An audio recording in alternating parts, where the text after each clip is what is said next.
This holiday season, get ready to unwrap the most magnificent holiday homes with Homeworthy's 25 Days of Christmas. For the month of December, we'll take you inside the most heartwarming houses, decked out for the holidays in true festive fashion. From twinkling lights and elegantly trimmed trees to sparkling ornaments and cozy holiday charm, these homes capture the warmth, wonder, and beauty that make this season so special. So join us as Homeworthy celebrates 25 Days of Christmas. The magic starts now. Raise your glass. Cheers! Merry Christmas! Happy holidays! You're watching Homeworthy, where we believe every home has a story. Fill your day with a little holiday cheer with a new Homeworthy Christmas marathon. Join us as we explore 3 festive homes. First, a Ralph Lauren-inspired home adorned with sparkling ornaments and a cozy, roaring fireplace. Next, a classically decorated home draped in elegant plaid and lush garlands. And finally, a vibrant home bursting with color and a stunning tablescape.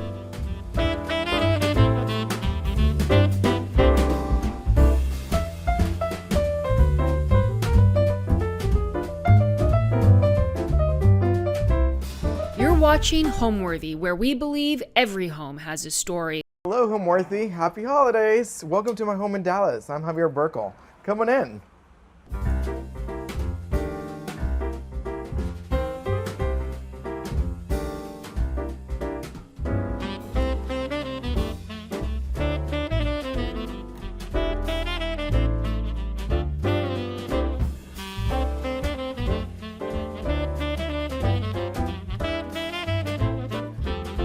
Welcome back, Homeworthy. Super excited to have you all over again. This is going to be a different kind of version of tour house because it's now fully Christmas decorated. So I might repeat a couple things, but I think it's all about the new holiday decor.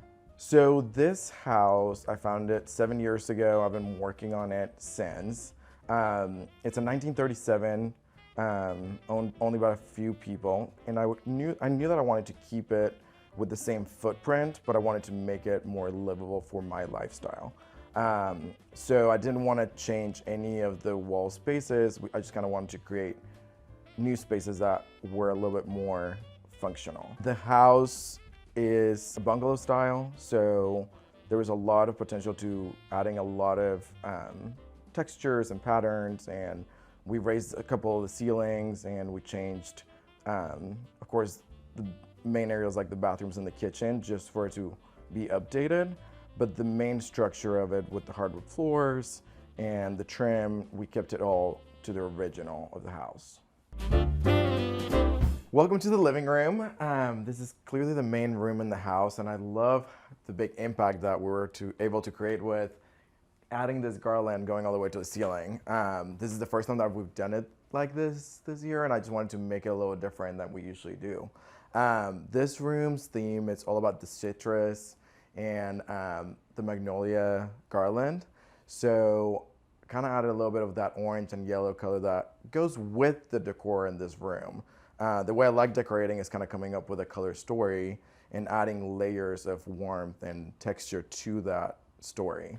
So the garland kind of goes with the Christmas tree and going into the same style ornaments. So we have all the fruits and like the green and blue color in the ornaments, and that ribbon that kind of complements the color in the fabrics in the room. So these are actually, some are real, some are not real. So I kind of wanted to mix it up. I love the smell of the orange with the clubs, which I do it yearly, and you'll see in the kitchen we have a couple of surprises in there. So some are real, but it would be impossible for me to keep all this for a couple months alive. So it has to be a little bit of a balance to make the not real ones feel like they are. So it's a little bit of both. I am definitely a white light guy because I think the ornaments and the ribbon and the bows is what should be shining on it. I do have a color light tree outside that actually doesn't have ornaments. So I feel like it kind of has to be a balance of, do you want your ornaments to be the ones shining, or do you want just the lights to be the focal point in the tree. So, and since we're here, we can talk about, I love coming up with a color story also for your gift wrapping. I think since you're gonna have your gifts for a couple weeks under your tree, it's kind of important to turn them into like something beautiful you're gonna be looking at. And also your people you're giving their gifts to enjoy something pretty to open. So this year I went with something gold with a little bit of a mustard velvet ribbon. And every year is a little bit different. Oh, the design of the paper, it's kind of like just a gold leaf, kind of very like small pattern. I like how repetitive it is because it makes it a little easier for all the seams. But I think just the gold and the white is so clean, and you can add any color ribbon. This mustard color, I just thought about, it goes with the curtains. I just always want to think about the surrounding and where these items are going to be. So talking about a little bit more about the garland, we actually attached it to the chandelier.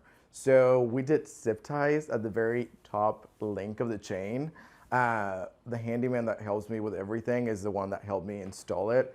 And I wanted to make sure that the chandelier could support this much weight. So we had to actually get an extra anchor on the chandelier to the ceiling. So they're all attached to the link. And then we did hooks in the corners that are attached with the red velvet bows. And I just think it's kind of like, it makes the ceiling go so high, and it's such a fun impact for this first room to walk into. And once you're sitting here with the fireplace, it just makes it so cozy, and I love all the texture on it. So walking into the fireplace, with all this garland, I usually do the garland around the fireplace. I thought it was gonna be a little much, so we just kind of like center it around the stockings.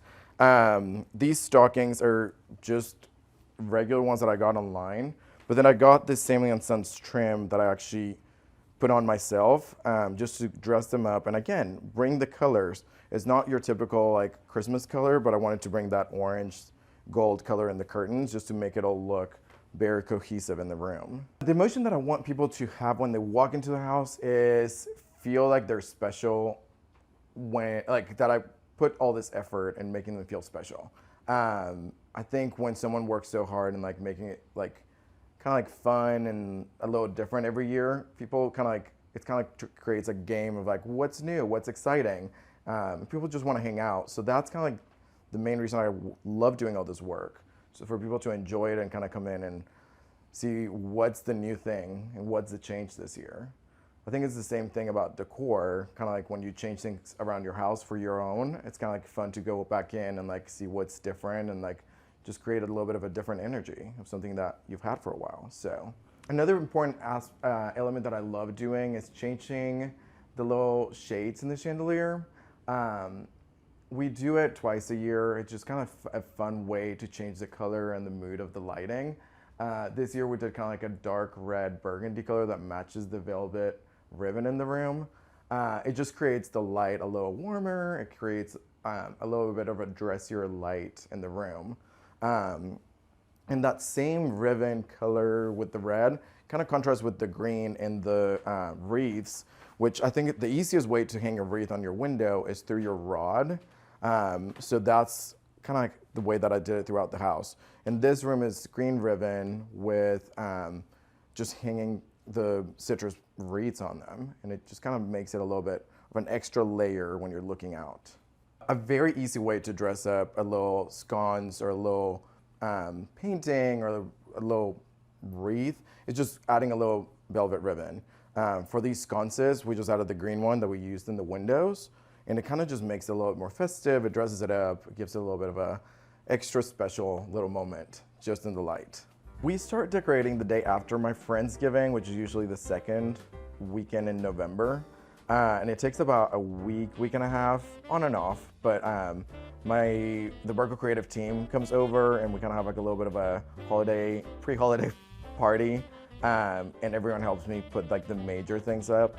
And then the little details kind of just, it's by myself kind of as I go during like the next couple weeks. Now we're in the dining room, one of my favorite rooms in the house. I love throwing a dinner party and hosting people for like a fun time, a good conversation, cooking, sharing a meal. This year, I kind of made a little bit of a change in this room and added a lot more metallics and golds in this room just to make it feel a little bit more glam and special. This table setting, actually, I just put it for a dinner party that I'm having for a couple friends that are coming from out of town for my Christmas party this weekend. I think it's important to set your table in layers and it not all matching. That's the way that I like setting a table, just so it feels a little different. For this table, the one piece that I started with was this little plate from Ralph Lauren with the little teddy bear. I just got them and I'm obsessed with them. And this is where I started building the rest of the table from. Another thing that I did this year that's a little new, something that again brings kind of like the theme from the living room to the dining room is I did every guest's initials into the oranges. And so everyone knows where their table placement is. And it's something that they can just take with them. And again, it's all about those layers. This is actually a tree skirt that I used last year in my closet. And this year I'm using it as a tablecloth. I'll make sure it was clean. But it's kind of like, again, bringing those colors from the different rooms into this room and using different things in a creative way. This is just a wreath that kind of goes with the same wreaths throughout the house that just kind of helps like create a greenery or more dress up element to the table. Another way to dress up your dining room is adding little wreaths on each chair with a little bow. I think it kind of makes it a little special for each guest to have their own little wreath. I've actually used them before as their place setting, so you can just put like a little name card on each wreath. This year we're doing it a little different, but I love kind of like that dresses up your chairs. As I mentioned, the theme for this room was kind of like in the gold colors. So I love adding these little ornaments to hang to the chandelier. Again, to dress up the lighting and make it a little special, adding the velvet bows on them and just hang them on it. All the ornaments in this room are in that gold, silver tone, all metallic. Kind of dress it up, make it a little more glam. Of course, I needed to hang also ornaments on the reindeer over here, or the deer. And adding that ribbon again. These are mercury glass, so they get a little heavier, so it's kind of hard to hang them on the tree. So this is kind of like the perfect spot to dress up the bar on this side. With the same gold theme, this piece I just acquired this year. It's an urn from Noel Pittman, one of my dear friends. She had it in her shop when she opened this fall, and I could not say no to it. And it's kind of like the perfect piece for the holiday table. And it kind of goes great with the same gold color to the monkeys that I love. As I mentioned in my last tour, I love having little monkeys and turtles all around the house. It kind of creates a little like fun element to talk about, and you can even give them names and create little creatures in your house, which is kind of fun for adults and also for when my niece and nephew come over. It's really sweet for them to like think that there's little monkeys sitting on the table. I think it's also so fun to have an activity at dinner. So this year we went with a nutcracker theme popper. So every guest gets a different character from the nutcracker. And I just love them. I think it's so fun, and I think every single guest always kind of has a great time with them. It's kind of like a fun surprise, and it's a conversation piece. And I love these ones that I found that have a theme, and they're all a little different. So there are 5 Christmas trees in the house, 4 indoors, 1 outdoor in the backyard. The one in the backyard is the one that's the natural one. All the ones indoor are the fake ones. The tree in this room, I love how it feels a little bit more branchy, a little bit more organic, just with it being kind of like the dressier one of all the trees. I just wanted the tree to be like the least perfect of them. And I love the combination of that rust and coral color on the ribbon that brings in the color of the tablecloth that I'm using this year. It's also kind of like a complementary color to the black, and so it makes it a little bit more festive in this room. I love having kind of like a theme candle burning throughout the house. Of course, my favorite one is the Ralph Lauren holiday, but with all the oranges and citruses, just the smell on the oranges with the cloves is so nice. It creates this really organic, nice scent throughout the house. They're a lot of work. I mean, my fingers were about to be bleeding, but I just love the smell that comes out of them. These little stoppers are one of my favorite finds. They came from Gallery Noir, one of my really good friends. There's actually a set of them.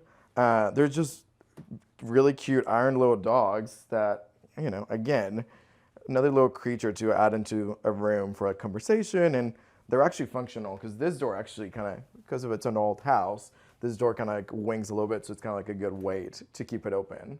I have actually two really big dogs, two Great Pyrenees mix rescues. They're usually not in the house doing the tour because they would be all about coming with us to every single room. But yes, there's two big dogs that live in the house. White, a lot of hair, a lot of work with the dark floors, but so worth it. I think the style for my Christmas decor kind of depends on the room. I think the living room goes very classic, old school, kind of a little more elegant. With the citrus, with a little bit more of like the classic colors. And then going room to room, I like changing it up a little bit. The dining room has a little bit more of a shine and glam with a lot of golds. And then you go into the closet, which I have a Christmas tree in there, and it's definitely more personal and it's a little bit more intimate, and it has all my personal ornaments. So it kind of changes depending on the space that we're in the house. But it definitely flows, and the colors go with the rooms, and the colors throughout all the decorations kind of like not match, but at least have like a little bit of a color story. All right, let's go into the kitchen where we sometimes cook, but it's mainly a bar where we mix drinks. All right, welcome to the kitchen slash bar. This is actually where we mix our drinks, and when we have people over, this is where everyone comes over at first. So we're actually hosting our annual holiday party this weekend, and we usually, during the summer, other times of the year, we do a Paloma. This year, we thought we were gonna make a different cocktail that felt a little bit wintry. So we are doing a tequila cosmopolitan. So I was gonna mix one for y'all. It's a super easy drink that we just came up with. So it's 2 parts tequila, which Casa Dorned is our favorite in this household.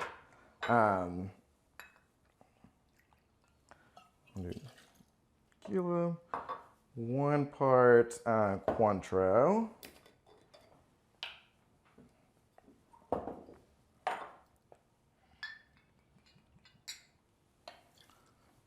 and cranberry juice. So very simple ingredients. And then I'll do a little splash of lime juice that I had already squeezed just to be prepared and not be doing it as guests are waiting. Do a good shake. And such a pretty color. I just love a good color that goes with your decor. So, and then I'll do a little rosemary and some little seeds in there. So, super easy drink, and that's kind of a little holiday, and we're just ready to serve it to our guests. So that's gonna be what we'll be doing in the kitchen this weekend. I just love dressing up a drink. Like, I feel like it always needs to have like a little bit of a ornament. So the little pomegranate and the little rosemary, I think, kind of makes it a little bit more special. I mean, I think that tip number 1 for hosting a party when it's a big group is just making sure that everyone feels very comfortable. So make sure that they feel fine opening your fridge, or you have an open bar where people can mix their own drinks. Make sure you also ask for help. I mean, all your friends that come over that you trust, make sure that they know where things are and that they can help you out with things. I also think that just to be prepared and have enough liquor and drinks and food is super important. I hate thinking that there's gonna be a guest that comes that there's not a drink for or like a bite that they can have. So just plan in advance. I think that's super important. Another part that I love doing with Christmas parties or parties in general is having kind of like a surprise element. So every year we do something a little different. Last year we had mariachis show up kind of in the middle of the party. This year we have a entertainer singer that's gonna be doing Christmas carols in the backyard. So I think that's kind of fun for people to kind of tell a story about, and feel special when they come to your house. Big thing that I always tell my clients that we help decorate, or when I decorate my house, I think that the kitchen is such a space that you spend so much time in during the holidays. Why forget it? And I think it's important also to think about elements that don't take over your workspace, that it's actually kind of going up or going around your built-ins, your stove, just so you don't feel like it's all cramped in.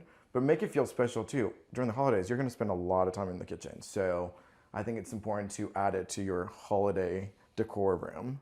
And bringing kind of like the same theme with orange and everything, I decided to do some more of my leftover oranges for the kitchen. Again, every room needs to have a little creature, so why not a sea creature in the kitchen? This is a lobster, brass lobster that I found in Paris last year at one of the flea markets. She's one of my favorite pieces in the house. Holiday decor has been, and Christmas time, it's my favorite time of the year. I remember spending it at both of my grandmother's houses, asking them if we can set their trees, put their garland out. Of course, I was the first one at my house growing up, putting the tree up, wanting to go buy the tree and finding the perfect one. It was definitely something that I enjoyed doing as early as beginning of November, just to get everything set up and enjoy it for as long as we could. Clearly I do it here too, and at my house I guess I go a little overboard, just because I love having every single room have a little bit of a mood. So it's so fun. Now let's head into the bedroom area. Let me show you a couple things.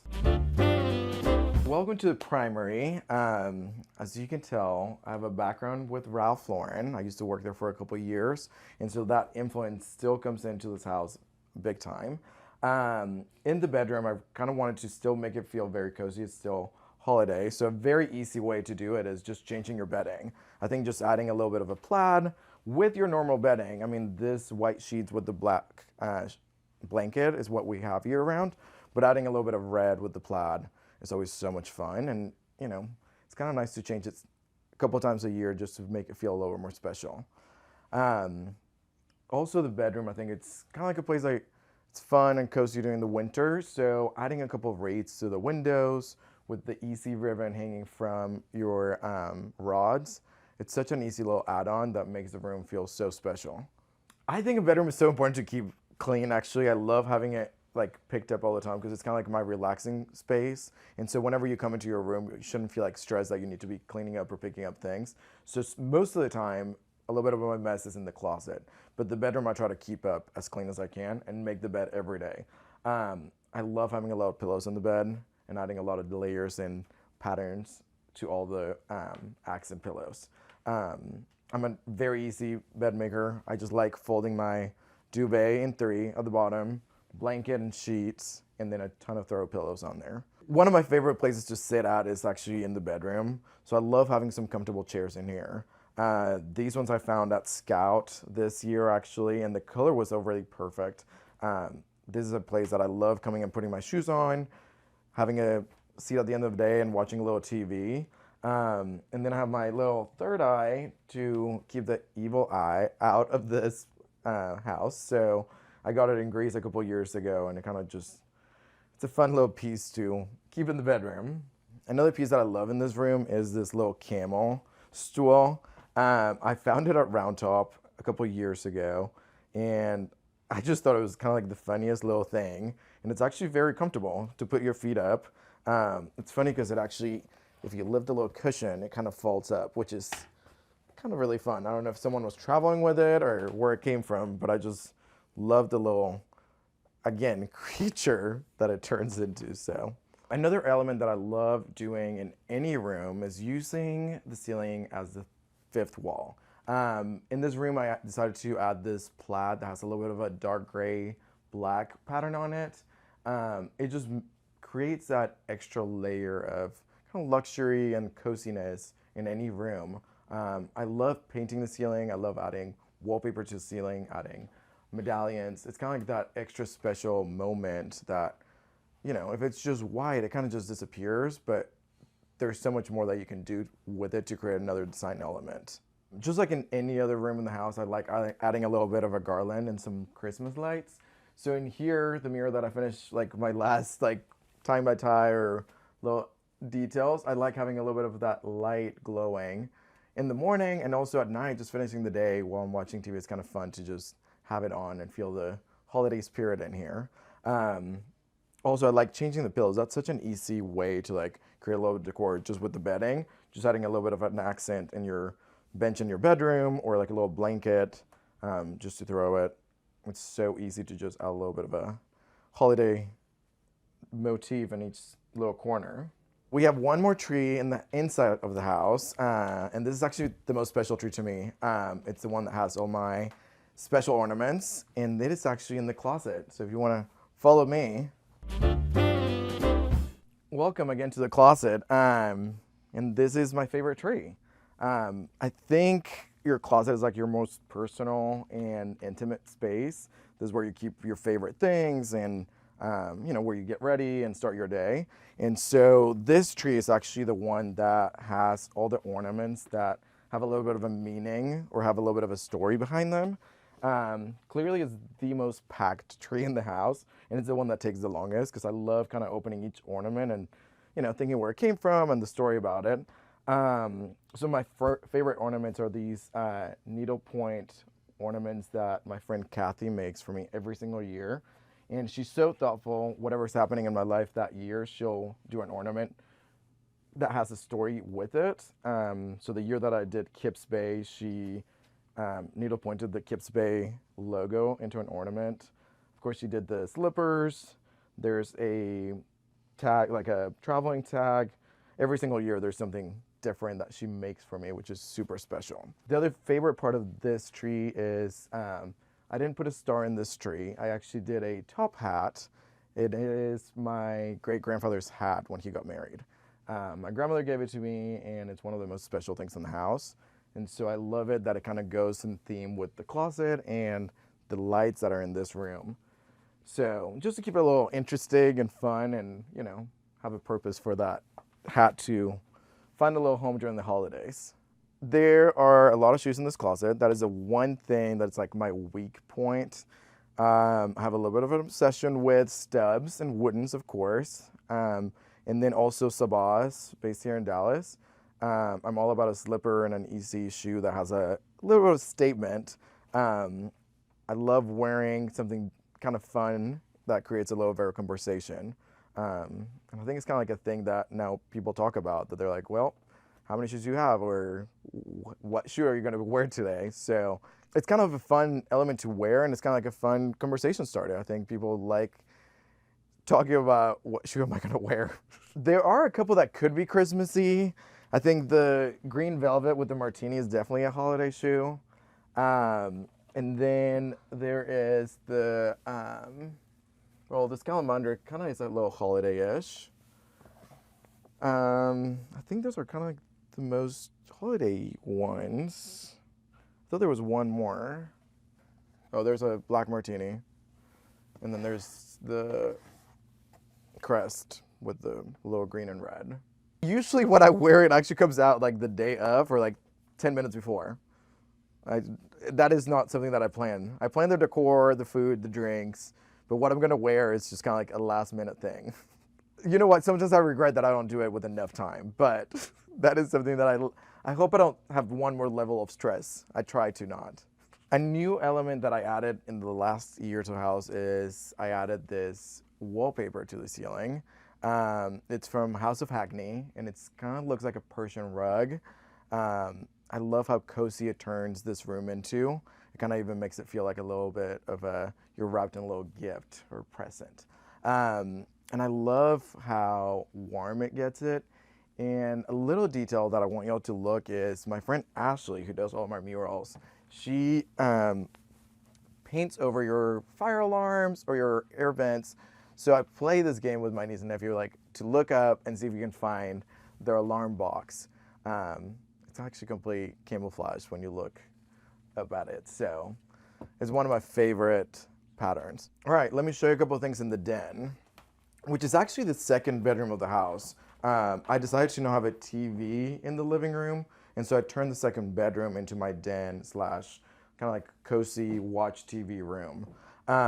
This is one of the rooms that I spend the most time in.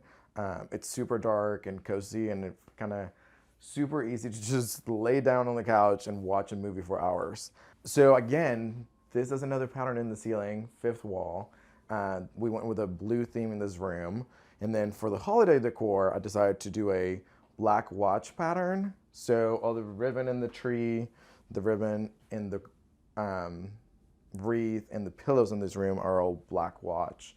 Again, very influenced by a Ralph Lauren preppy look. So Um, in this room, I love, it's very personal and I love the art. This is a painting that my grandmother did of herself, so it's her self-portrait. And she was an artist and she painted her father, who is my great-grandfather, whose hat is on the tree.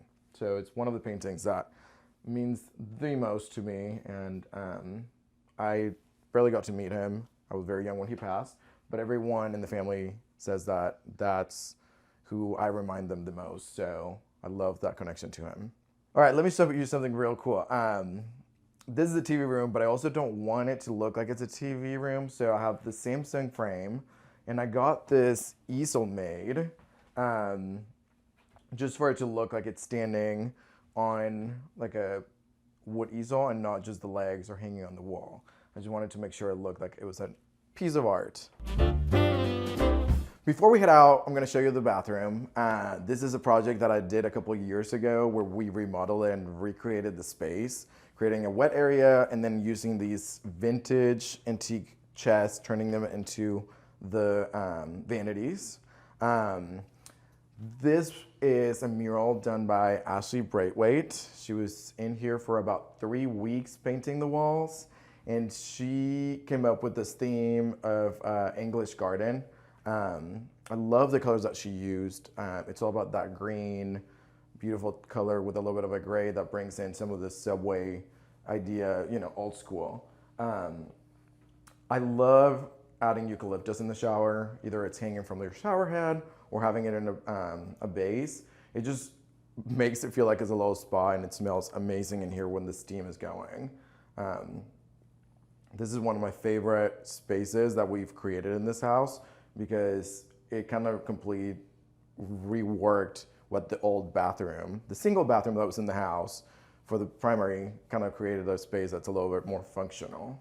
Wet area, it's kind of really nice and functional. I love that this shelf kind of holds some of the things that I use daily. And I love having the candle lit in here and just holding a little plant, and it turns into a little moment to make it feel a little more special in here. It's all about those layers, including in the shower. Welcome to the pool house. So this is where we host our parties in the summer, but also in the winter, we've turned it into another little Christmas moment. Again, this tree is kind of like going with the room, just like I like doing in the room inside, I go with all the colors. This blue room kind of inspired me to do a blue themed tree with all the ginger jars and all the blue motifs with, again, that blue ribbon. One of my favorite things about this tree is actually the base. I love how this planter kind of helps not having a table skirt and not see the base of the tree. So this tree is kind of like more in the blue tones, kind of just going with the new color in this room.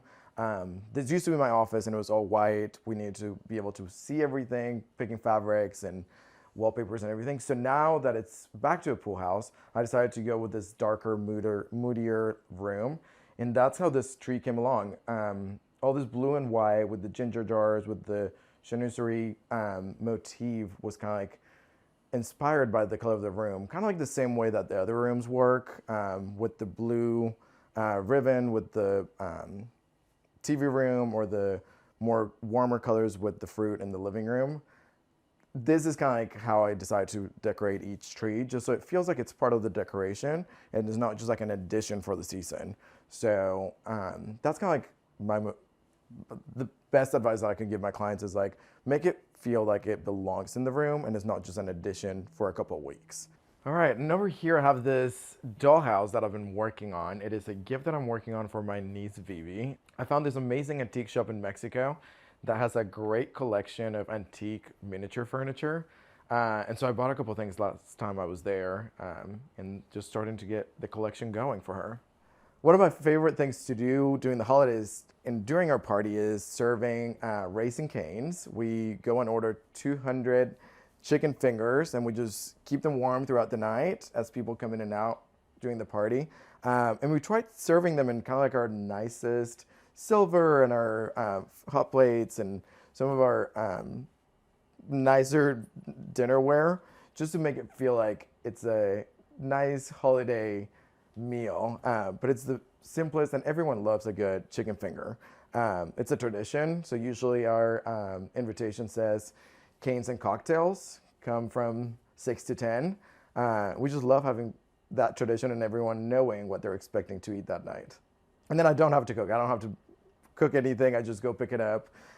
We do have a dessert table set with some of my favorite holiday treats, and we fill it up with everything from cookies to gingerbread to everything that you can imagine. A lot of sugar just to make the calories count during the season. Now let's go see the final tree. This is the real tree in the house, so let's go. So this is our outdoor area. We built this a couple years ago, and it's kind of like the most used space in the house. We love hanging out here during the summer with the pool and during the winter with the fireplace. And so this is where we do our natural tree. We go and pick it up the day after Thanksgiving, and we trim it, and this is where we add color lights, no ornaments. So it's all about that fun, vintage light bulb look out here, and we still get to enjoy a natural tree without having the mess inside of the house. So kind of like the best of both worlds. Since we're so lucky to be in Texas, we'll usually get pretty nice weather beginning of December. So this is kind of like the area that we like hanging out, and this is kind of like where people congregate during the party. This year we'll be having live music. We're having a stage built in the patio, and there'll be carolers in the front. So very excited to host all our friends and family and have a great time this weekend. I think the thing that I love the most about the holidays is having your loved ones around and making them feel special in the spaces that you've decorated to make everyone feel super welcome. I think having everyone over and having a drink or having a dinner party or having my niece and nephew come over and look at the Christmas trees is kind of like the most special part about it.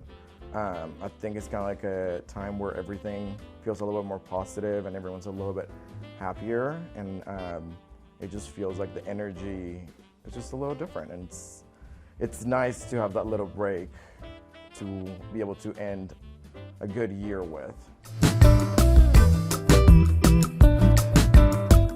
Hey Homeworthy, I'm Sarah. Welcome to my home in Boston. I can't wait to show y'all around.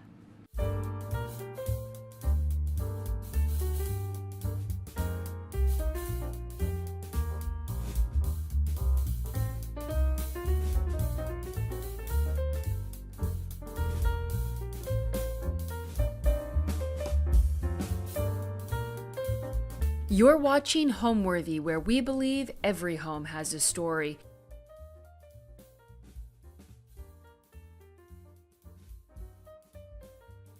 Hi, my name is Sarah Winchester. We are in Chestnut Hill, Massachusetts, at my home, all decorated for Christmas. The history of this house dates back to 1987, I believe, and it's what's called a traditional four-square. So you have this center foyer, center landing, and then 4 rooms kind of off on each first and second level. And it really makes for just a beautiful family house where you can be in one room, but then you feel close to other people. And it just has this amazing history. And when my husband and I found this home, gosh, almost 11 years ago now, it needed a lot of love, but he's so great. He said to me, he's like, he had the dream. He's like, you can do this. And he had faith in me for being able to come in and just basically gut the place. I don't think there's a square inch of this home we haven't touched over the past 10 years, 11 years.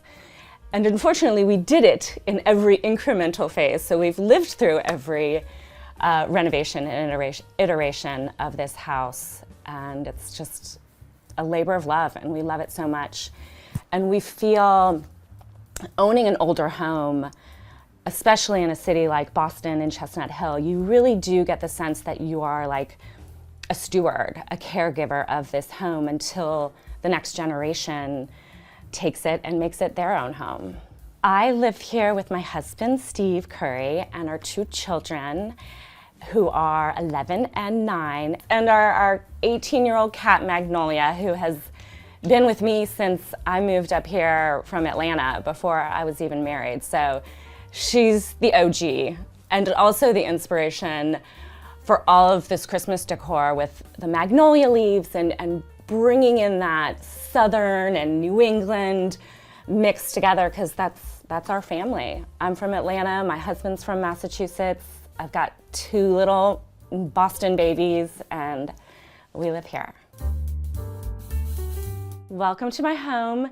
This is our foyer, and we love to put our Christmas tree smack dab in the middle of the foyer. So it's the first thing that greets us when we walk in, and you'll see from the other rooms, it's visible from most of the first floor, which we love. As well as being our formal entry in our foyer, we also use it as a makeshift mudroom. I've learned living in New England now that mudrooms are very important, but this old house doesn't have one, so we've just turned this space into one. We use this great old chest filled with hats and gloves and scarves and stuff for the winter. I've added some of my old art school sketches because it kind of inspires me each day when I walk out the door. We also have added some hooks and a mirror, and then this is kind of the mudroom feel of it all. Usually it's filled with kid junk, but I kind of cleaned it up for y'all. And right off our foyer is our living room, which we'll head into next if y'all want to follow me. Here we are in the living room. This is sort of my bright and airy, a little more transitional, adding some modern elements, and I've added a couple of my own photographic pieces. I love being able to use my home as a test kitchen for my own photography before I kind of launch it into the world, and then I love living with it as well. And having fireplaces, working fireplaces in New England is just an absolute luxury. I love coming in here on a Saturday with the paper and a coffee and just snuggling up in here. It's wonderful. A couple of my favorite pieces in this room are some of these photographs here, and it might be tricky to see, but they are platinum palladium photographs of some of my professors from graduate school. And I've kept in touch with them over the years and still do workshops to keep honing our skills, but Pradeep Malde and his wife Rachel Malde are some of the most amazing photographers and have really honed the craft of platinum palladium printing. And so we've got a piece by Rachel over here, and then a wonderful painting. And then another platinum photograph over here by Pradeep. And I just love, the thing I love about platinum palladium printing is there is such tiny nuance to it. There's like a million shades of gray. You never truly reach true black, you never truly reach white, but in between you can just find such detail, and it's so exquisite. Some of these trinkets, I am very guilty of going on everything but the house. This is not a pitch for them. When I'm in the bath and just flipping through and finding lovely things. I have a couple search items up that when things pop up, I see if I get them, and sometimes I win and I get these fun trinkets home. These are things I've got at auctions. I have a couple other things in this room. I'll show y'all as we go around. Here are some things I got through my travels, and I like melding them, getting items when I travel and getting items in the bathtub. Here I have a book, which I often like to flip through coffee table books. I know a lot of people don't even flip through coffee table books, and I do collect a lot of them and haven't read them all, but I like to be able to grab one and just flip through at any time. Here I have some fun little crystals in here. Another thing I like to just collect en masse because they're pretty and they're shiny, and I'm a bit of a magpie. Two items over here, it might be tricky with the light, that I love are these little snuff bottles that I got when I was in Hong Kong when my family went when I was 17 years old. And you can see the detail on them is just so incredible. And they would, have their snuff inside, take it out, but now they're just beautiful items to have in a box. So I'm not a professional interior designer. I am a trained photographer, but I do just love interiors. And I am so fortunate to work with some of the best interior designers that I absorbed through them. I see so many amazing homes, so many amazing projects. I chat with my clients who are the designers that I feel like I can pull items here and there to make my home feel cohesive and well designed, but also me. I mean, I could walk around and tell y'all, oh, these sofas, I had an idea. I wanted 2 Chesterfields flanking the fireplace.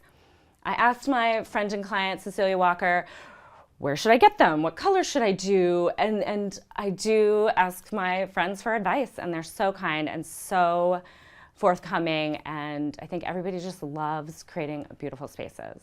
So as well as asking my designer friends for advice, I do have to keep things like high-low. I love finding that Biedermeier chest at an auction website, and then I've also used these IKEA cabinets that have all of our games and my kids' toys. And so living in a beautiful space, my kids would know, you can go in, bring all the stuff out, we spread out the games, and then we can clean it up and tuck it away, and I can have a lovely grown-up space as well. When we first saw this home, we immediately saw the potential. It was definitely not move-in ready. We definitely needed to make it our own space. But I'm that type of person anyway. I want a project that can become my own. I don't want a house that's perfectly done according to someone else's idea. I like to come in and get my hands dirty. For example, this room we're sitting in was this like peachy orange. It didn't have a connection to the kitchen, so we really worked with it. We didn't move in for about the first 7 months for the major construction. And then we moved in, and then over the years did more and more and more. But old homes come with a lot of old problems that we had to deal with, like the really not sexy things, but it really makes your house a lot better, like removing knob and tube wiring, redoing ceilings, plumbing, all the guts of the house that's needed, but you don't see it. So next, I'm gonna bring y'all into the dining room. And like a traditional 4-square, it's just off the living room, just off of the foyer, so everything's really connected. And I'll scoot around here. And actually my son was jumping on the sofa once and flipped over and broke his arm off of this sofa. So there's a little PTSD here. But we will carefully navigate around there and come into the dining room. So welcome to our dining room. This dining room, when I was designing it, when we moved into this house, I was really adamant that it be a functional dining room. We eat dinner here every night. We eat breakfast here on the weekends. I grew up having dinner in the dining room every night, and I just love having that time at the end of crazy days, work, activities, sports, that we can all come together and sit at the table. And we like to play this game we call high, low, ha. So you're sitting around the table and everybody has to go around and give a high, low, and a ha from their day. So it's a really nice way to feel and figure out what the kids have gone through that day. And I also think about what were my high, my low, and my ha's. And some days you have all highs, and some days might have a couple more lows. But in this dining room, I was fortunate enough to get my great-grandmother's buffet from where she grew up in Cleveland, Ohio. My mother had it. I grew up with it in Atlanta. And then my mother gave it to me. It is not anything super fancy special. You know, it's from the 20s. When I was having it restored, I remember asking the furniture restoration guy, I'm like, can you just polish up the brass poles really well, make it nice and shiny? And he's like, honey, they're tin. So not that fancy, but I love it, and it's really special to us. Well, I set the table. In addition to eating at the dinner table every night, we also light candles, turn on music. I guess it's you know, the creative in me. I like to create a dinner. And here with Christmas, because I have these blue chairs all year round, I like to just incorporate red and bring in the blue and have that be the Christmas feel and not fight with the chairs I have majority of the year in making a Christmas scheme. Every Christmas Eve, we host my in-laws, so it's about 12 to 14 of us. We put in the leaves of the table, we scooch in more chairs. I go even more a little bonkers with the centerpiece. And we have a beautiful Christmas Eve dinner all together, open presents from each other, and then go off to bed and wait for Santa. Another favorite thing about this room and this old house are these wood beams, are original to the home. The former owner had them painted brown, not stained. So I promptly painted them white.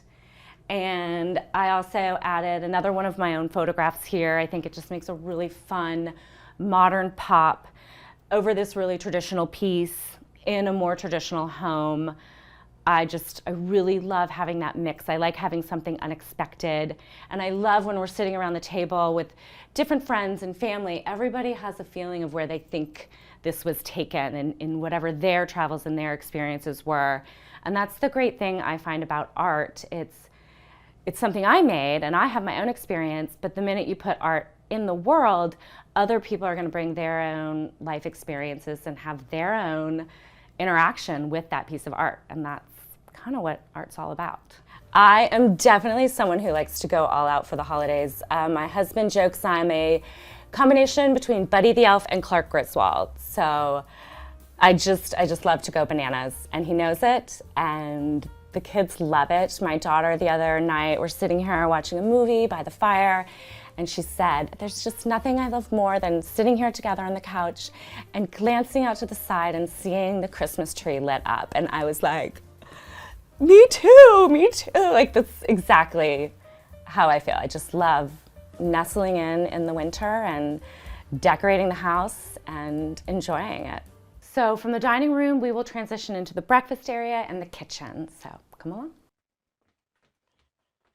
I want to stop and point out, just last weekend, my kids made these super fun gingerbread houses they make every year with their Grammy. She comes over with all the supplies. And even as my kids get older, they ask every year, when are we going to make the gingerbread houses with Grammy? So, and they're really good. And then I usually like to try to incorporate them in our centerpiece for Christmas Eve. And they keep getting better. I'm really impressed. This breakfast area used to be just a single door here. We opened it up. This was kind of like, I don't know, half the kitchen, half a breakfast. We added these 3 huge windows, which I just love. It lets in so much light. You know, these days are getting shorter around Christmas time. New England is New England and the sun sets at 4:30.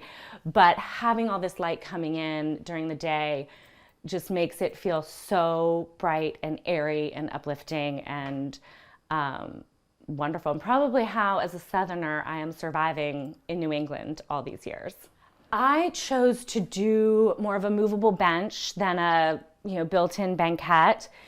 Because of the windows, I wanted to be able to change my mind and move things and have a big enough table where we could sit and have breakfast, but I didn't want a large enough seating area that we would end up having dinner here. I always wanted that, bring it into the dining room for dinner, having that bigger formal space when it came to dinner time. This is your grab and go breakfast as you head out the door to school and work. And another reason why, as we transition into the kitchen, I chose not to design a bar with counter stools because it felt like, no, this is where the dirty work gets done. Come into the breakfast area, have your breakfast, and then at dinner time, we can come and separate ourselves from the kitchen and have a nice, quiet dinner. I went to school for art and art history. I then went to graduate school at the School of the Art Institute of Chicago, where I focused on museum education, but also photography, and always just loved photography growing up. Then I did a pivot after that and went corporate. I thought I was going to go into the museum world. Decided to have about a 10-year stint at a corporation doing their brand management. Started doing some of their commercial photography as well. And then when I moved up here to Boston, instead of looking for an agency or another corporate job, I really wanted to go out on my own and do my own photography. So I started doing just any type of photography out there. Fashion, weddings, families, just really honing my skills technically because I went to art school. I went more for traditional photography, platinum palladium printing, working in a dark room, much more of that. So my technical muscles weren't as strong.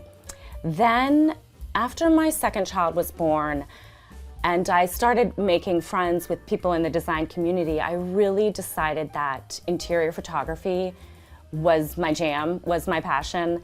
I loved getting to go into beautiful homes. I loved getting to work with designers and their creativity and projects that would take sometimes years and years. And then I came in as the photographer, and we worked for 1, 2, 3 days really, really hard and could get them those beautiful final images that then they could go on with their business, have those images. The families that lived there could kind of muck it up their family way. And that's when I really transitioned to focus on interior photography for the past decade or so. Meanwhile, still doing some of my own fine art photography, which I'm been working on building more and more and more. And I'm currently working on building out my own darkroom finally after however many years after grad school, and going to build my own platinum palladium darkroom, which I'm really excited about. And now we will transition into the kitchen. Of course, my kitchen always looks as spotless. Not exactly, but I've pulled out a couple things because we are getting ready to make my great-grandmother's butter cookie recipe. So I've got the mixer out, I've got some of the accoutrements and this fun little cookie press. So we make the dough, you put it in this cookie press, you pick a pattern and you press out the cookie dough. I remember growing up though, my mother had an electric one, which is so like 80s to have like an electric cookie press, and all I remember is this like, it was just this like loud, very loud cookie press, and I feel like these manual ones are a little bit better. But I'm so lucky to have a copy of the recipe from my great-grandmother. Yeah, it was my great-grandmother, in her handwriting. And these are their butter cookie recipe, German-Irish from Ohio. And it literally takes 3 sticks of butter. Actually, I need to get more. That goes into this recipe. It's just butter, eggs, I don't know why I have baking soda out. Butter, eggs, and flour, and a little milk. And it is delightful. And the kids love decorating them and having these cookies every year. When we moved in, this kitchen, moving in from the breakfast area, actually the ceiling was 1.5 feet lower. We didn't even know the ceilings were this high in here. The basement, this was a full wall. The stairway to the basement went down here. This doorway was another stairway, which I'll show y'all later, went all the way up to the 3rd floor, which was probably the original, servant staircase. They'd come down into the kitchen. But over the years, they had turned it into a 3-bedroom apartment with college kids living in it. So we removed the staircase, relocated the basement staircase. There was a corner sink. I mean, it was all totally, I think it'd been redone maybe in the 80s or the 90s. Like, not my taste at all. Probably wonderful for them, but it was really fun to get to. This was completely gutted from like, we could see the basement and every wall was open. And this has been really fun over the years, this gallery wall, just taking some of the kids' art, having fun with it in the kitchen. They get to see themselves up on a wall. I think being an artist myself, I love being able to highlight what they've done and celebrate what they've done and show them that like things they do are wonderful. Having a traditional 4-square, you see a lot of rooms from each room. So the color palette I decided upon when moving in here was very much a neutral, aside from that black library. And the way I would bring in color is like this gallery wall, having pops of color, or the pops of blue in the dining room. So the whole house flows because it is very central oriented, but each room still has its own personality and still has a lot of life and color and fun.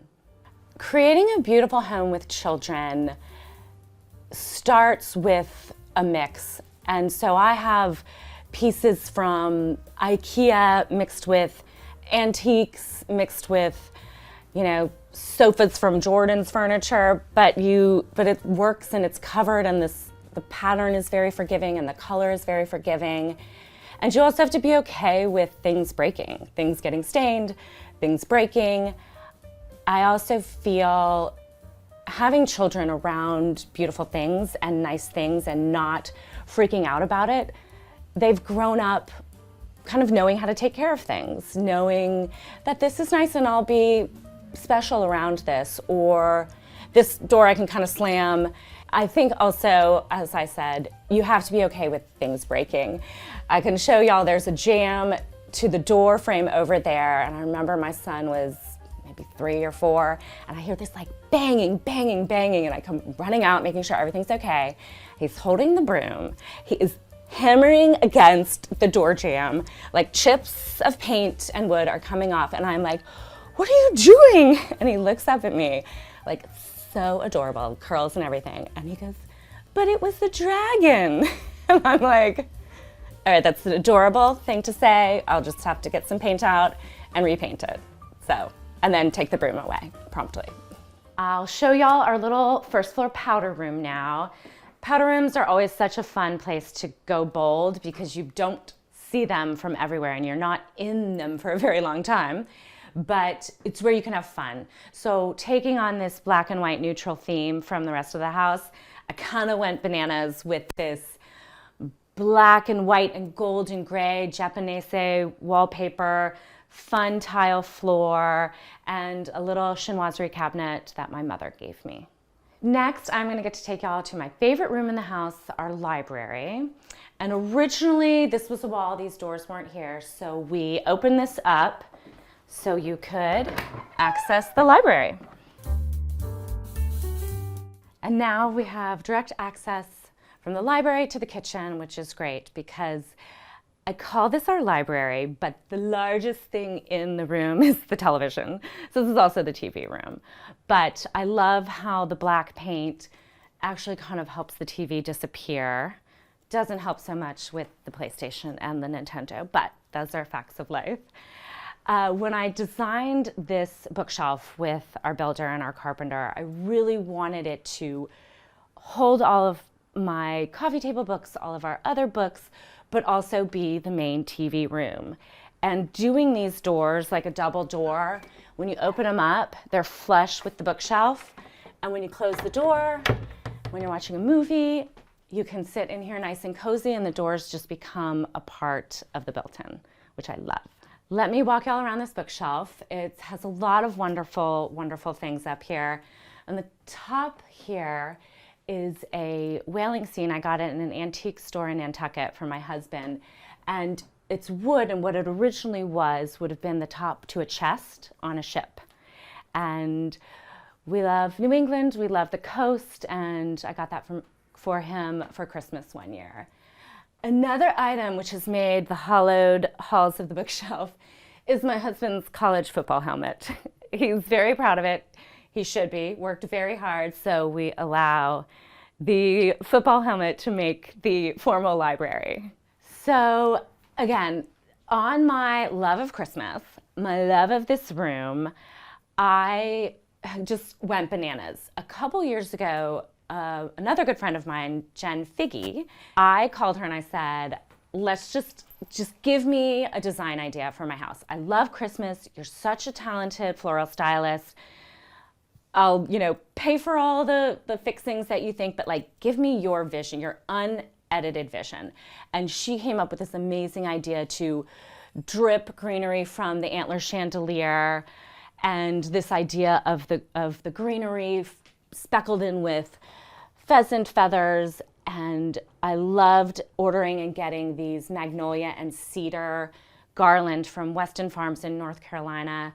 I feel it brings in that Southern Christmas and that New England Christmas and just fills the space and goes with the black so beautifully that sitting here and watching a Christmas movie is my favorite thing in the world.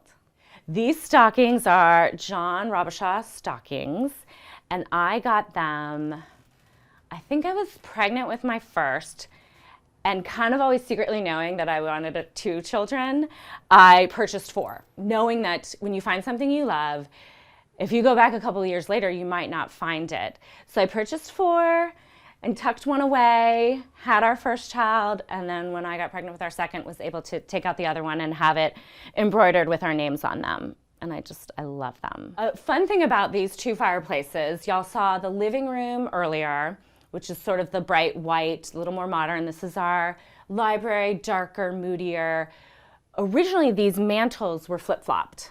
And when I wanted to paint this room black, I felt that this lamp was just much more masculine, much more moody. And then you'll see in the living room, there are more like garland and bows and a bit more feminine, if you will, a bit lighter. So we flip-flopped the mantles, popped them off, flipped them, got the marble surround, and now I think they're perfect. It's like they always were here, like they should be here. This desk back here is hand-me-down from my mom, antique. I joke, like, it's either hand-me-down from my parents or then we just got the sofas. So it's really fun to be able to have this. It's not like an actual desk that we use. I'm not penning any letters to Mr. Darcy, but I use it as a way to display some of our collections and things that I've gotten through travels and auctions and that kind of stuff. So I have this beautiful shell box, this Victorian shell box that I got in that same antique store in Nantucket, which is like stunning. And then I love it up against this tramp art box that I found, again, on my favorite place, Everything But the House. I love folk art. I love that. I actually wrote my undergrad thesis on Howard Finster, a folk artist from Georgia. So I love that mix of a self-taught artist with more of a traditional, classically trained art. And then again, my just magpie wanting anything gorgeous and shiny, and crystal or malachite is another favorite thing I love collecting. I'll show you a couple more pieces that I have that in my search item for a couple auction sites are malachite, and when they come up, I try to get them at a good price because I think they're really pretty. And I just love the idea that stones and crystals and things have had such a long life and history. Going on with the theme of this is sort of our traditional New England moody. Again, I've worked with that same antique store in Nantucket. Got this ship painting for my husband again for Christmas. I think it was last year. And then I wanted one of those traditional federal fisheye mirrors. One year I went to Brimfield with like a good budget, wanted to find a great one, walked around for hours, found nothing, popped in this one tent right before I was about to leave. Everything was 50% off, and I found this, and I was like, okay, great, I got it. What's my budget? It was $14. So that was great. And then when my daughter was little, I found this great little children's chair. It's actually really hard to find cute children's furniture. So I found it, found this leopard fabric, covered it with that. She loved it, has since grown out of it, and now it's just sort of a throne for our 18-year-old cat, Magnolia. So it's her little perch.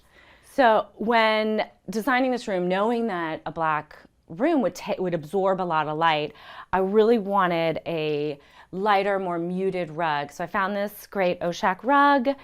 Believe it or not, it cleans up with a little bit of elbow grease. There has been wine, cat puke, all sorts of stuff have fallen on this rug, and it has been very forgiving, which is great.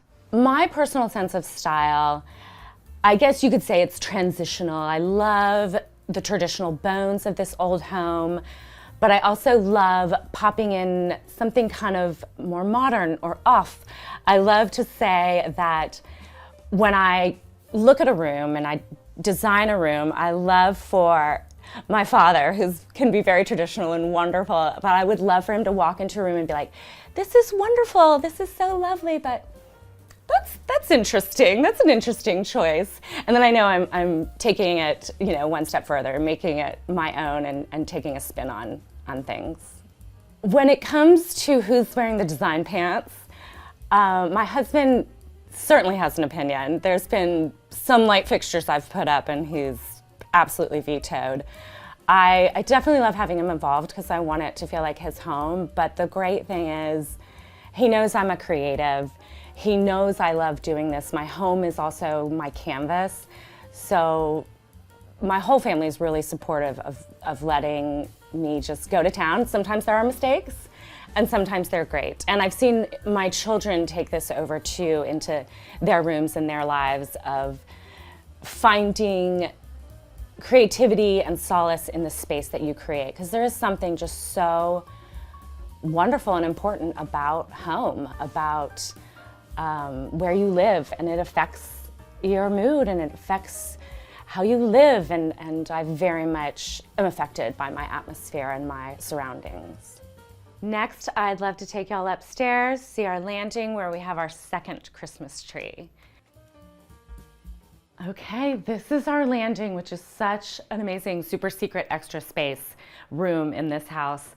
And we put this huge 10-foot Christmas tree here, and it's like this space was made for a tree. And this tree we have a little fun with. We throw all the colorful ornaments, all the glittery baubles, another train around the tree as always needed, which I can run for y'all, and a sleeping magnolia.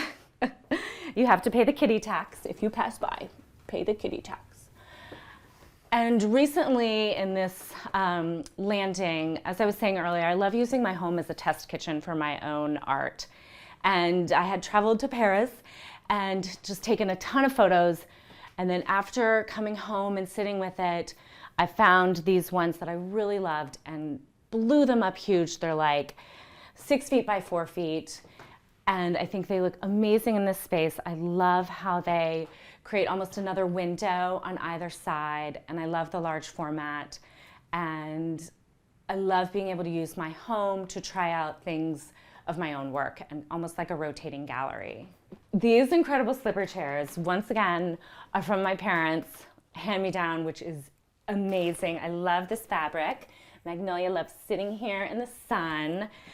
When the tree's not here, we have a round table that can be another game table, another place for the kids to read, on the window seat. And like I said, it's another room in the house that you're able to have kind of not even knowing, passing through a hallway and be able to have this space is great. I don't even know what fabric this is, so if anybody out there knows what this fabric is, please tell me, because they're getting faded in the sun and I love it so much and I would love to recover them, but I can't find it and I don't even know what it's called. My theme for decorating the holidays is I love to keep this room a bit more traditional with the dark walls, the antler chandelier, faux antler chandelier my mother gave me. It feels very kind of like by the fire, get your brandy, and cozy up. The other room, our living room, which is sort of the light version of this, has a bit more of a modern take to it. I love to go slightly more minimalist in the Christmas decoration, although it's not that minimal if you look at me. And the rest of the house, I just kind of love draping the greenery. I love the smell of the pine trees. Our 2 Christmas trees, the one in the foyer has a bit more of a traditional spin. The reds, the golds, the blacks, and then the larger tree up on the landing, we go more colorful, fuchsia, blue, yellow, all the other kind of colors of the rainbow, and more fun, and a little more funky. Oh, and then we do the kids' tree too. Well, the kids' tree goes up to the 3rd floor, and then that's more woodland creatures, some of the homemade ornaments that are darling and precious, but you don't want them on the front of the tree when people walk in the front door, but you want to hold on to them. The way I went about decorating this home, I knew actually first and foremost that I wanted a black living room. I had an amazing stylish aunt growing up. I still have her. And they lived in Inman Park in Atlanta, and she always had a gorgeous black living room in one of those old historic Atlanta homes, and I just always felt that it was the chicest thing ever. And so when we moved in here, I told my husband, I was like, I'm gonna paint this room black. And he had faith in me. He looked at me like I was a little crazy. But now it's just absolutely our favorite room. I can't imagine living in a house without a black room. This paint color is actually Faro and Ball black blue, so there's like the slightest hint of navy, which is wonderful. So as the sun changes over the day, over the seasons, it could be black, it could be navy, it could feel, you know, all these different iterations, which is what I love so much about it.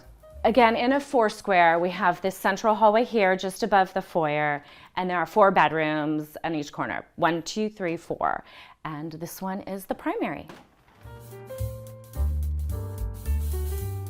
We painted this room Faro and Ball light blue, but like so many Faro and Ball colors, it's like a million other colors than just what it says. And I love that this is a very muted blue, but some lights it looks green, and I think it just is really soothing and really peaceful for sleeping. And I got to add a couple of our pieces of art that we've collected. These 2 prints right here were also collected when I went to Hong Kong with my family when I was 17 years old. Found these watercolors, have had them since then, and I love that they're in our bedroom now. This incredible 4-poster bed is actually Williams Sonoma Home, and I love it. I love a high bed.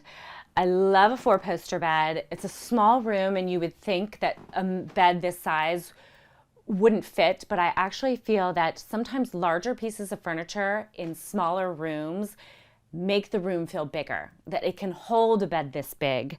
I also still always love a box spring. I find it tricky sometimes when looking for beds and they have the slats and you can't have a box spring with it. I think it just makes it so much more cloud-like and cushiony, so I always like to have a box spring still too. Putting a big king bed in an older home, the tricky part is where do you put this huge bed, because 100+ years ago they didn't have big beds, and I have to have a king bed. So we put it up against this bay window, this traditional kind of front 100+ year old glass, put in a double pane to insulate, and it works perfectly right in front of the windows. When you have old homes, you sometimes have to get creative. You can't follow design rules exactly. And it's kind of one of those situations where you learn the rules to know enough when to break the rules. Chandelier is visual comfort, which they make great, amazing lighting all the time. And it has a great like up light. I love like a good up lighting instead of kind of a harsh down light. Normally, I'm 100% like, I put the overhead lighting in, the ceiling lights, and then I never turn them on. This is one light that I don't hate on. All right, Old House Love. We have our primary bath right off the bedroom. And going back real quick to the paint, when you paint a room, including the casing, all one color, you want to split finish and make sure you paint the interior of the doors that color. But then when you open it up, it's the color of the next room. So this is our primary bath. This is probably the most recent place we gutted in the house. And this needed a full gut. This was pretty horrible to begin with. But being an older home, it's a smaller bathroom. It's still stunning. It's kind of, I call it tiny but mighty. And I wanted the bathroom to have a special piece.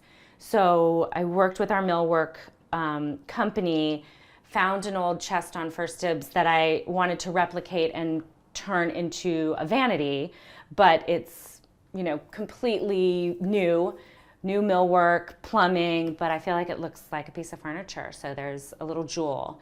And then in this smaller bathroom, harkening back to my design choices in the rest of the house, it's more neutral, and then there's pops of fun art to bring in color and make things a little more modern. The word home to me means family, and I love creating a home for my family, especially at Christmas when I can pull out all the memories and the things that we have had experiences with. I love that I get to set up a train around every Christmas tree, antique toy trains that were given to us by my father, who's a huge train collector. And to me, no tree would be complete without a train around it. And home just means my family.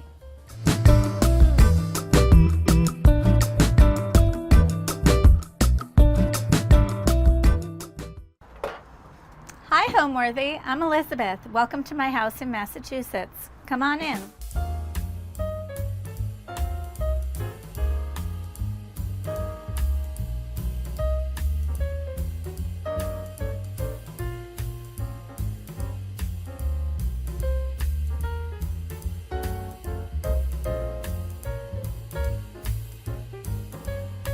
You're watching Homeworthy, where we believe every home has a story.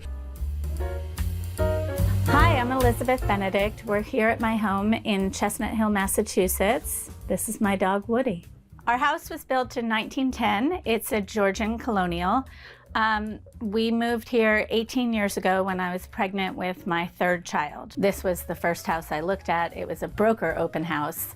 So I sort of came in off the record and knew that it was the right house for us. It's actually 4-story living, and we can keep it small when we want to or open it up when all the kids are home. The family who lived here before we bought it had been here for over 20 years, and they were very academic. It was all white walls. Nothing had been touched in probably 20 years. We had a Formica kitchen, and the room was separated by French doors throughout the house. So it was all so segregated. Having little kids, we really wanted to open it up. So we renovated it in stages. Before we moved in, we opened it the most we can. And about 10 years ago, we renovated the kitchen and we put a cabana outside, which gave my husband a man cave for his college football games. Welcome to my foyer. I wanted a center hall table for the longest time, and I never thought the space was big enough for it. I ended up using this table in a show house, and it didn't sell, so I bought it home and I put it here, and it's been here probably for 10 years. It has a collection, the beginning of my collection of blue and white. Some of this is vintage, some of it is real, some of it's reproduction, and it sort of carries throughout my space.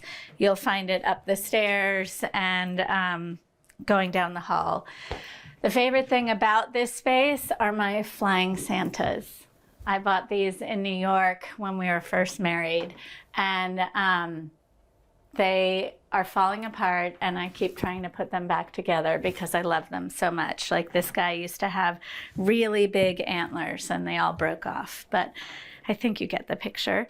And I also like during the holidays to use a lot of different greens. Usually I use about 7 different varieties and weed them together so that it feels a little bit more natural, a little bit more layered, sort of how we design. We just keep piling it on until it looks right.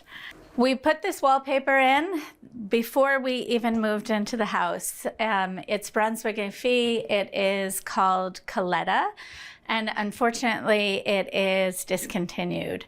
My big kids live on the 3rd floor, and there's a shower up there, and they flooded it a couple of years ago, and I had to hire a decorative painter to actually paint it back in because I couldn't replace it. And then the floor is original to the house. It is, we've had it refinished, and we had it stained in a teak color, which is very reminiscent of our time in Southeast Asia. And so we didn't want it too dark, we didn't want it too light, and we ended up with this natural red color, which you don't really see that often. So my house is so uniquely me. It is the one thing that I can say is it's collected. It's my whole journey. It's my family's journey. And so it's very authentic. What it does for me as a designer, it gives me a place to experiment way to figure out if things work or don't work. It also shows clients that you can throw a lot in a space and it's not chaotic. Sometimes we have to design all white houses or something that's more traditional or transitional, more modern. My house is definitely not that. My house is made for me, just like I make houses for other people to be their style. It should be authentic. So having a center hall colonial, we have the kitchen on one side and the living area on the other. So why don't we go into the living room and I'll show you around. It's a front to back, so it's long and narrow. We use it for 3 different scenarios. We have sort of a family room set up in the middle with the TV, and then we have a game table towards the back of the room and my desk at the front. The biggest things to highlight in the space are the ceiling, which, because the room is so long and narrow, you can see that the pattern changes at sort of each different point. So the gallery wall is a collection of all of the places that we've been. Not all of them, but it's a lot of the things that we've done. You can see a lot of the vintage maps are here, but my favorite painting is this one up here.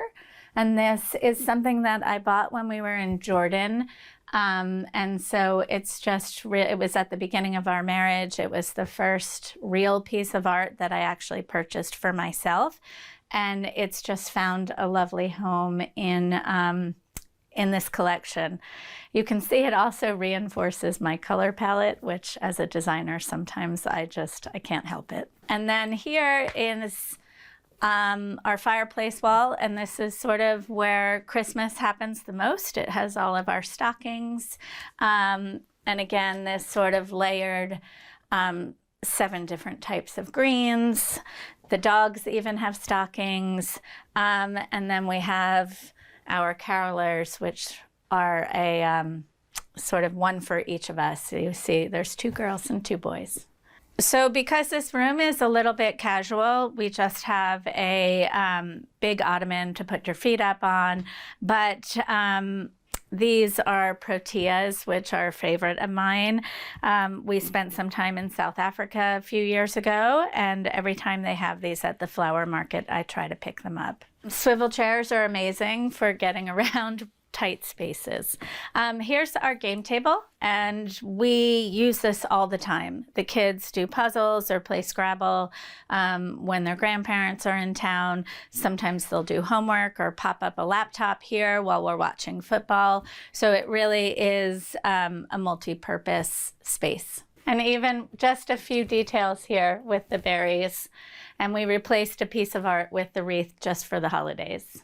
The bookcases are filled again with things that we've collected along our ways. We have some paintings here from when we were in the Middle East, another painting here from Charleston, South Carolina, milestones of the kids, some antique plates that were my mom's, lots of children's books along the way here.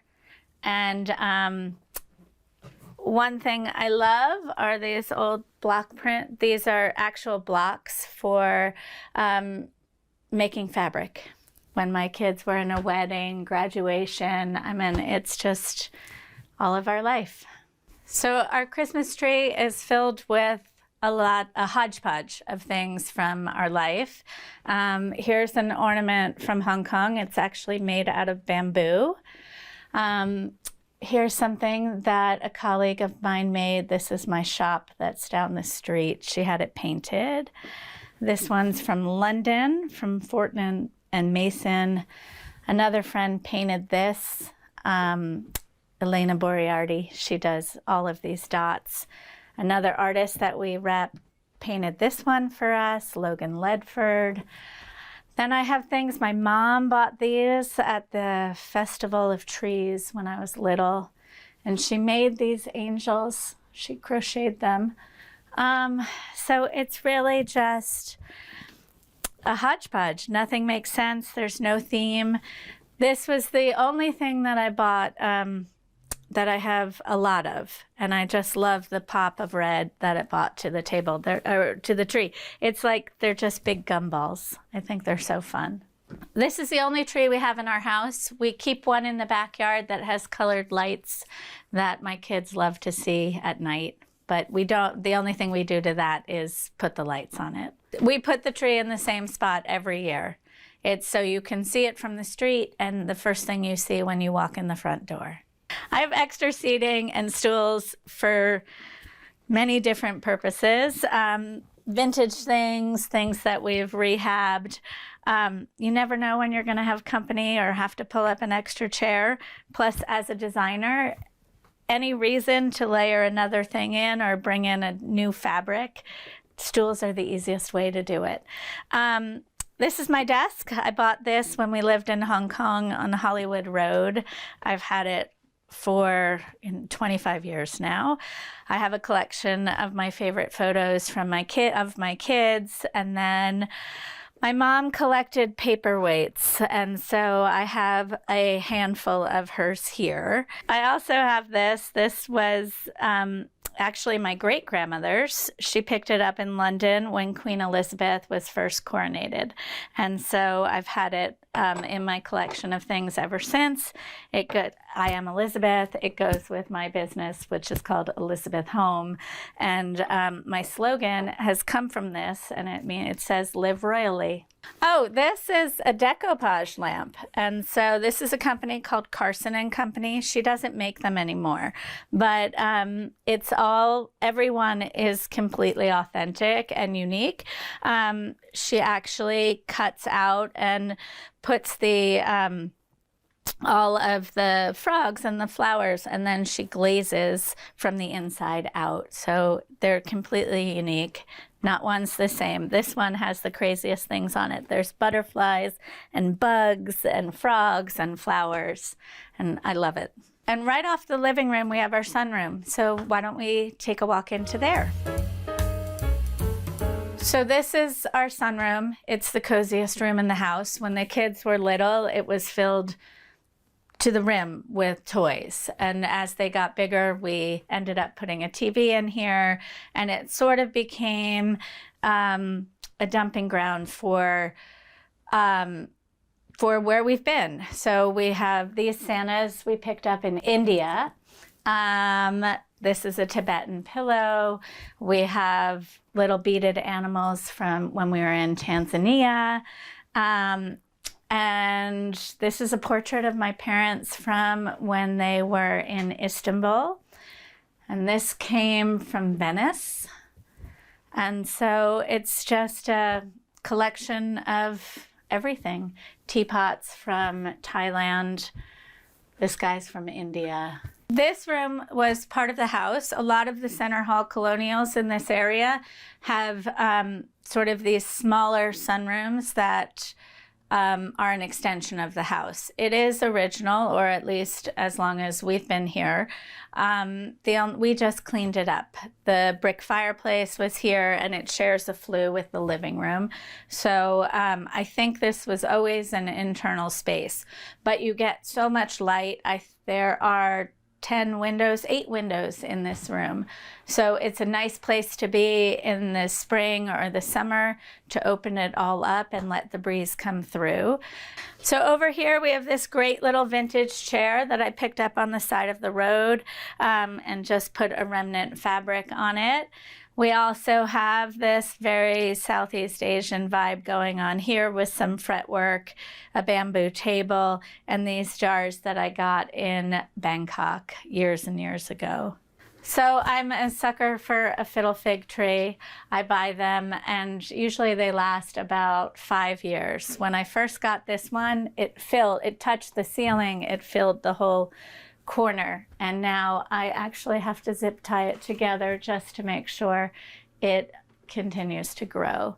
But as soon as it's had its life, I'll get a new one.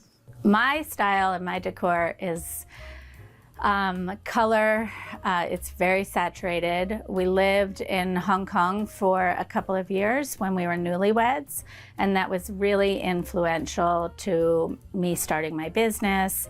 It's reflected in the colors in my house. It's all very spicy. A lot of colors that you'd see in Southeast Asia are reflected here. I find that color it envelops you with warmth, and my house sort of reflects that. When I was in college, I studied economics, and I moved to New York and worked on Wall Street. I met my husband in New York and thought I was just chugging away at my career. He was offered a job over in Hong Kong, so we did a 2-year contract. And while I was there, I was completely influenced and enamored with the culture and the color and everything, the travel. So I started working at a local gallery and sourcing for the gallery. So that got me to go to Thailand and Singapore, Malaysia. And I started doing these trunk shows back in New York under the name of Essential Asia. Then when we moved to Boston, I had no family here. We didn't really have a community. I had a newborn, and my husband for Christmas enrolled me at New England School of Art and Design. He said that he saw I had a real passion for design, so I went back and got my degree in decorative arts, and soon after started my own business. So here we are in my dining room. About 10 years ago, we took down the wall that separated the dining room to the kitchen. We wanted a bigger space and to be more engaged with the kids while they were doing homework or family meals. And so it's a formal-ish dining room that spills right into the kitchen. Dining room table is all set for Christmas Eve dinner, and we have our Santa plates, and I have my monogram Christmas napkins. I have this silverware that was actually my great-grandfather's. When I told my mom that we were engaged, she said, "Oh, I was really hoping because I have a gift for you." And she gave me this silver because his last name was Behringer, and it was already monogrammed with a B. And so she had been holding on to it for all this time, hoping one of us would soon have the last name that would make sense with the silver. So we usually have Christmas crackers and these little treats, and so it's sort of Christmas never ends, or actually it does begin here, and in the morning we'll open presents to each other. This table is not too formal. We don't use a tablecloth. These are just placemats that I had bought years ago in Thailand.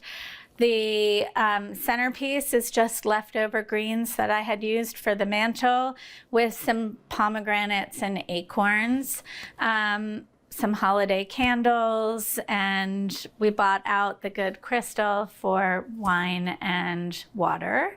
So for Christmas dinner, my husband always makes a crown roast. I think just because he loves the presentation of how it looks with all of the chops in a circle.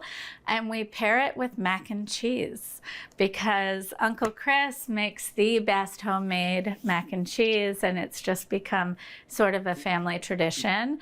It's sort of fancy meets homey, and we do it every year. So this is a great urban electric chandelier.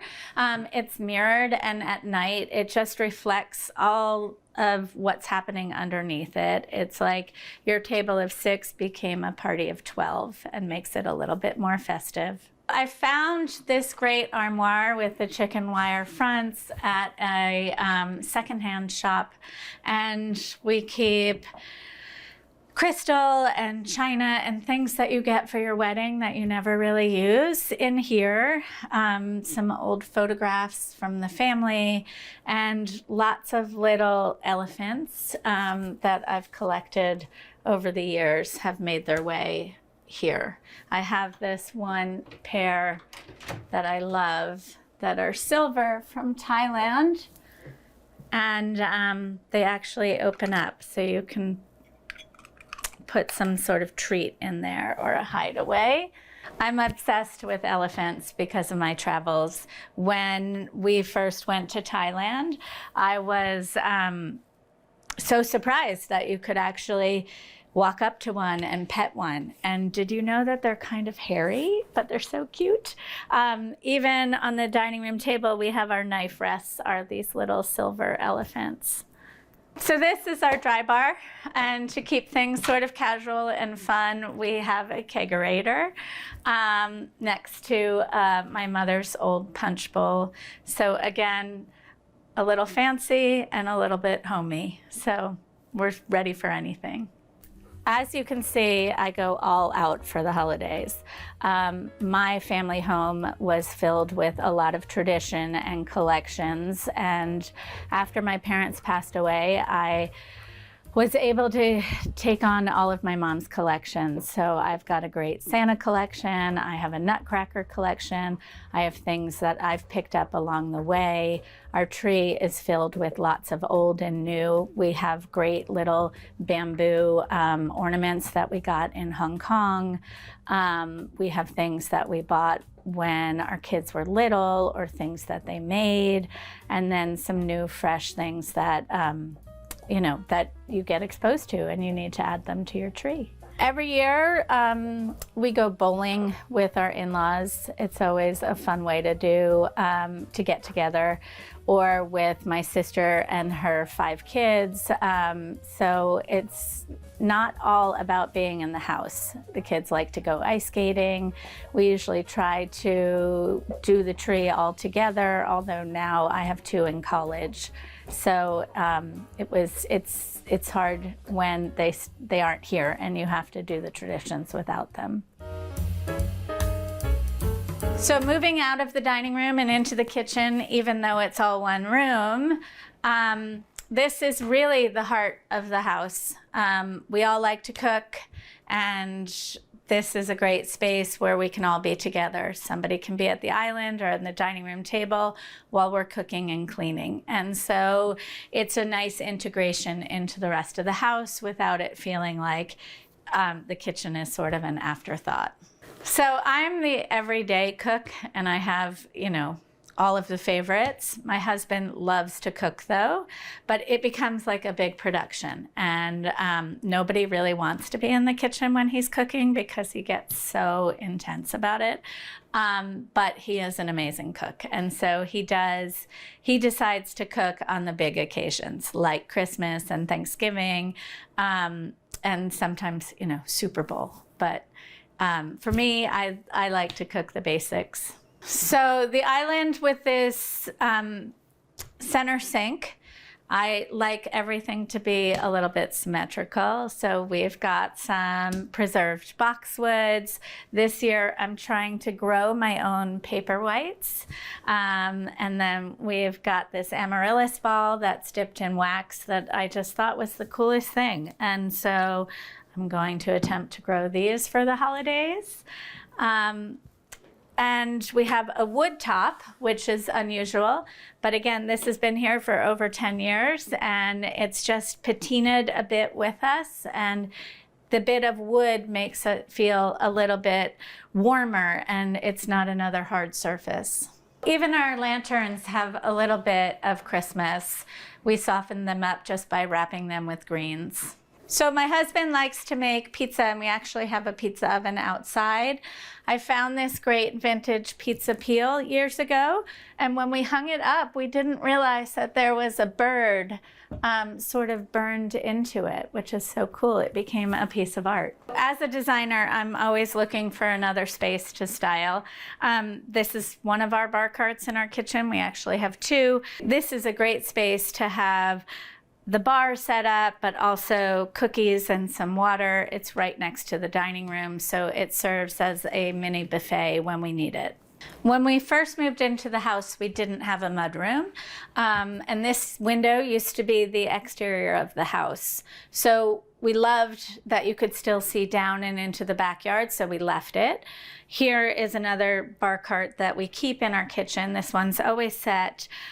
This is vintage, and we have a vintage stool that we pull up when we have company. Decorating your own house is paralyzing. No matter how many resources you have in front of you, I think the more you have, the harder it is.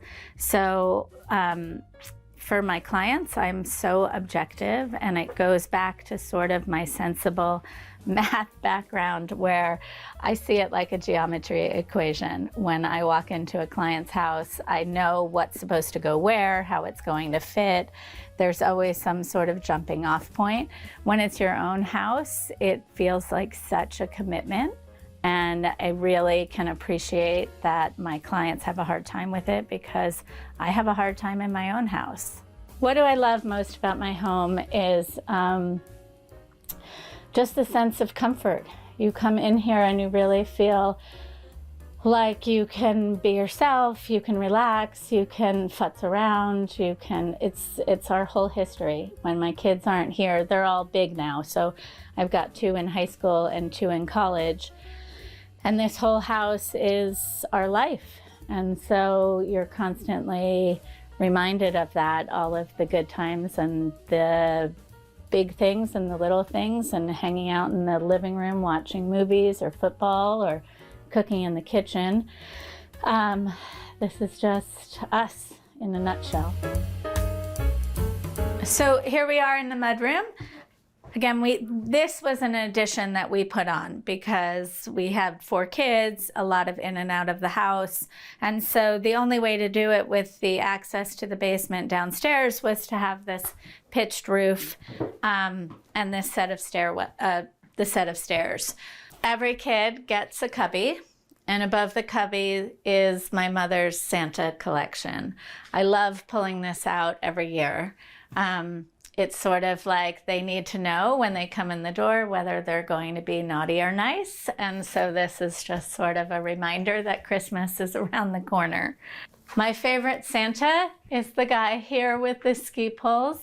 Whether he's going for a ski or a hike, that's one of my favorite pastimes. The family rules, this is just a funny little sign that I think I got at HomeGoods. It really says what the rules are.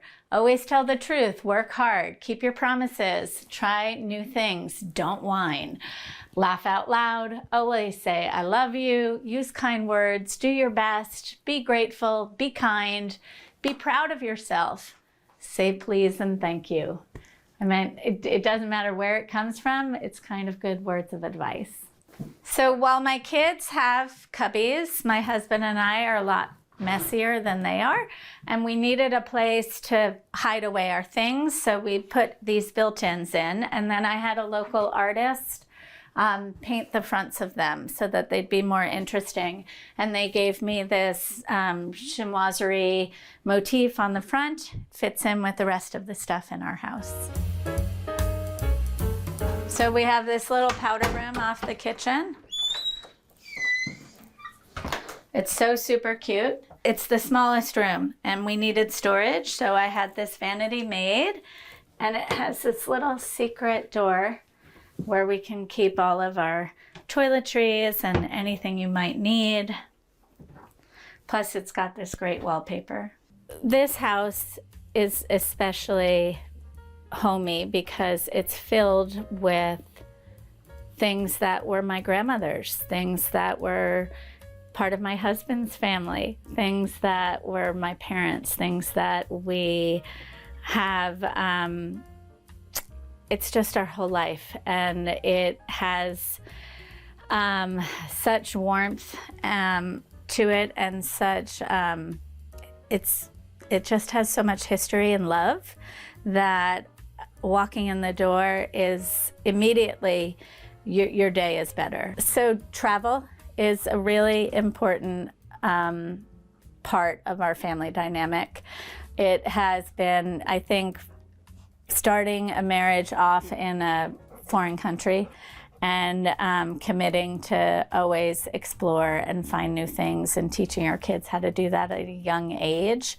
And this house is a big reflection of that. We have things from everywhere we've been, even if it's just photographs, and that is our whole Rolodex of life is reflected here in our travels. So why don't we head upstairs and I'll show you my bedroom and another collection at the top of the stairs. At the top of the stairs, we decided just to keep going with Christmas, and here is our crazy nutcracker collection.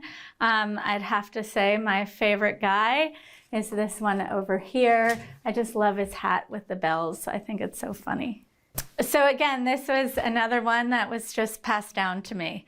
I have never bought a nutcracker. It came from my parents. And just right here is our primary bedroom. So I'd love to show it to you. What I love most about this space is all of this molding is original. The only thing that we had to do in here when we moved in, we needed a chase for all of our HVAC equipment. So we put it behind this wall, which gave us a nice feature wall for the bed. It didn't leave us much room for nightstands, so we found these great etagères and used them as the nightstand. They're so multi-purpose because they have so many shelves. And we couldn't put a lamp because they're so narrow at the top, so we ended up putting these over the bed sconces. So continuing Christmas, we just put a little bit of boxwood garland over the headboard and these beautiful flowers, which are just so Christmassy. I love them. This bedroom is just a continuation of downstairs. For my design, I really believe in a cohesive color palette, and so you'll see a lot of the colors ebb and flow throughout the house. This blue and white is very chinoiserie. It goes with the style of the blue and white pottery that I have throughout the house. It's also reiterated on top of our armoire. These are pieces that I bought when we first lived in Hong Kong. So this is an old bamboo ladder that I got when we were living abroad, and it's where I hang all of my scarves. So I won this painting on Instagram. It was like an Instagram giveaway. The artist is out of Rhode Island. Her name's Karen Murphy, and I ended up doing an art show for her afterwards at our studio. She's a wonderful oil painter. Again, another vintage chair that I picked up with a fun fabric. We have a sofa in our bedroom. I have had this sofa since I lived in New York. An old family that I babysat for when I was a teenager was getting rid of it, so they gave it to me when I had my first apartment. We just put a wreath over a mirror, and I love these pillows. These are by Scott Meacham Wood, and they have reindeer on them. So our window treatments are, again, a little bit formal and a little bit homey. I love woven woods because they add texture and they filter the light, but we can close up the drapes when we want to sleep in. And carrying Christmas through, this is everything I want for Christmas. Home means family. And when we're all here together, we're all home. Having Christmas at home is super important to my family. We've tried to get them to go on trips, taking advantage of school vacations and leaving before Christmas, but they all want to wake up here. Thanks for watching. Go to homeworthy.com for exclusive content and shopping guides.